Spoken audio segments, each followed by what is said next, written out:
Sud Radio Bercoff dans tous ses états. La poupée de cire de Gérard Depardieu, elle n'est plus, comme vous savez, elle n'est plus au musée Grévin.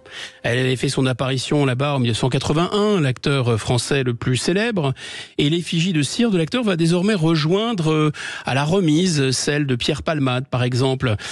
Que le même sort soit réservé à notre GG national et à l'inoubliable interprète du sketch du Scrabble, c'est quand même scandaleux. Pas parce qu'il y a une différence de talent, non, pas seulement. Parce que M. Palmade s'est drogué, a fauché la vie d'une femme enceinte et de son enfant, et il a brisé net une famille. En 2023, le forfait commis par Gérard Depardieu est peut-être... C'est quoi? C'est un crime déclamatoire, parce que l'acteur, effectivement, il est mis en examen depuis 2020 pour viol et agression sexuelle.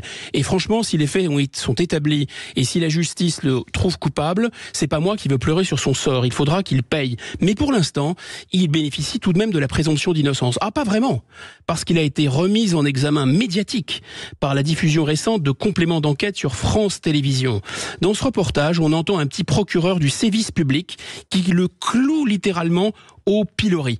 Et rien ne va là-dedans. Ce qui ne va pas, c'est d'abord le viol de la présomption d'innocence, je vous l'ai dit.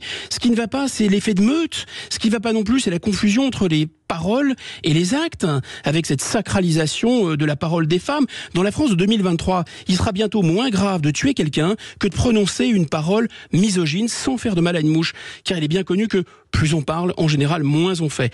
Après tout, Gérard Depardieu, jusqu'à preuve du contraire, ce n'est ni Bertrand Cantat, ni Landru.